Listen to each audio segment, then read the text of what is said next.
How can I support you? I have a lot of fear around creating abundance on my own. If I don't have the support of the masculine energy, I feel lost and unable to move forward. If I don't have my dad's validation, it's like I'm not worthy of receiving abundance. It makes me anxious. I have the tools to create abundance for myself, but how do I overcome the fear? I second-guess myself. To me, you're very clear. Write down what you need from a masculine energy perspective. The thing is, when we don't write things down, they just float around in our head and then we get overwhelmed. That's how anxiety starts because we just don't have clarity, that feminine flow, the ideas, the inspiration. The masculine is focus and structure. So you provide the focus and structure for yourself by writing down what it is that you need in order for your abundance to flow. Flow is far more productive when we flow within a container. What I'm hearing is you're lacking the container, you're lacking the focus and structure. So you create the container by writing it down. Then you have clarity, bullet point that you need for abundance to flow. Once you see it in front of you, you can do it in a column. First, acknowledge which of those needs you can meet for yourself. Once you've gone through that, you've done your yes, no, extract the yeses in a new list. Look at the first need that you know you can fulfill and write down what is the first action you can take to meet that need. This is focus and structure, literally step by step, breaking it down into Lego blocks. When you feel complete with that first one, and when I say complete, it means you've gone as far as you can, then you go to the next one. You make another list. You extract from that list the ones that look complete. Start taking Action on the ones you know you can complete. Start there. Because it's all about reward, creating structure, getting clarity of what your needs you can meet, the action steps you can take, and then taking the action. Because then you get the dopamine hit, the reward. Once that's done, you now have a list of needs you cannot meet. Go to that list. Rewrite it clean, copy and pasting the ones where originally you thought, you believed you couldn't meet that need. Now, I'm pretty damn sure you're going to have more clarity. You rewrite everything that you originally couldn't meet the need of, review it, and ask yourself again, can I meet this need? And then do the same. Yes, no, yes, no, yes, no. Extract the yeses, each one by one, go, what action can I take now? And then take the action. And then you go back again to whatever's left over.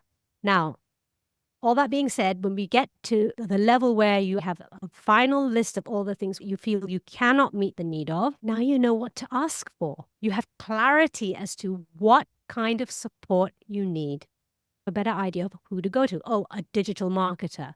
Oh, a finance advisor. Right now, it's just a bundle of confusion, which is overwhelming. And we're afraid to take a step because it might be the wrong one.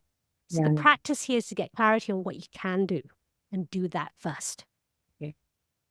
Focus, structure, flow within the structure, and a sense of accomplishment, which in and of itself is motivating. That is true. You just needed a strategy. You can give the focus and structure to yourself. You just need to break it down. If in a month's time you have any questions, I'm there for you. Just reach out to me. But it feels overwhelming now just doing this structure. Tell me why it's overwhelming. I feel I can't complete the structure, and this gives me anxiety. You don't have the structure yet. You have the strategy. Now go and implement the strategy. Remember, when we want a different outcome, we've got to change our strategy. If you're in a negative loop right now, which is, I need this from my dad, he can't give it to me, and then you're just focusing on all the things that he can't give to you, of course, that's going to build up anxiety. The act is in writing all the things down that you need. The language is changing. It's not, these are the things my dad can't give me. You're not coming from lack. If you're coming from lack, that's really the opposite of abundance. And that's okay if we need things from our parents. It's okay. But the thing is, you haven't even explored really with clarity whether or not some of these things you can give to yourself. Where when we're searching for something externally and we're not getting it, that is an opportunity and invitation to give it to ourselves. Acknowledging that first. Go from this is what I need. And just literally write it down. Get out of your head. Dad is this, he's letting me down. And then we get into that whole narrative. When we're focusing on lack, there may be things that your dad is saying and doing that you're not even seeing or hearing or feeling because your view is limited. Your view is in scarcity. So you're only going to see all the ways that he's not showing up. When you have to do things on your own because you're an adult now. Forget about being an adult. We're just big kids figuring out this adventure of life. Look at yourself as a big kid, but also look as your dad as a big kid. Just because they're our parents and they're older than us and wiser than us in some areas, they're also still just trying to figure stuff out.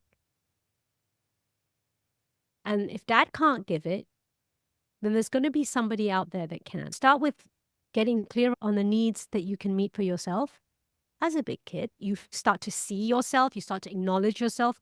You're actually in the practice of validating yourself. You're shifting your field of view, and you're going to start noticing the ways that other people are validating you that you missed before. I'm going to hold you accountable. Don't make this like a big task. Spend just 10 minutes a day.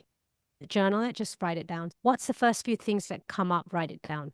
And then put it away. Next time you go back to it, go, okay, which of these can I meet? Yes, no, yes, no, yes, no, yes, no. Put it away. Next time you come to it, you do the next stage, right? Okay, extract the yeses. What's the action I can take now? Write it all down, put it away. Next day, come back to it, pick the first one. What's the action I can take? Take that one action. One action. Acknowledge that sense of accomplishment.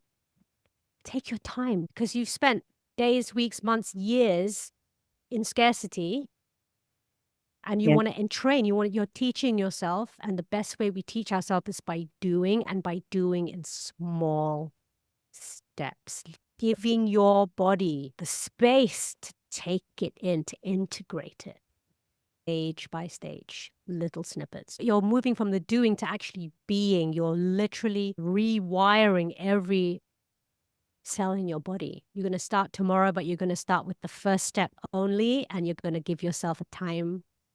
It's not a limit, it's a boundary. That is the foundational elements that you feel you're already lacking. You're giving yourself already. Remember, take your time. We're not on linear time. And you're rewiring conditioning. You're rewiring trauma. We don't need to dig all that up. You know what you want.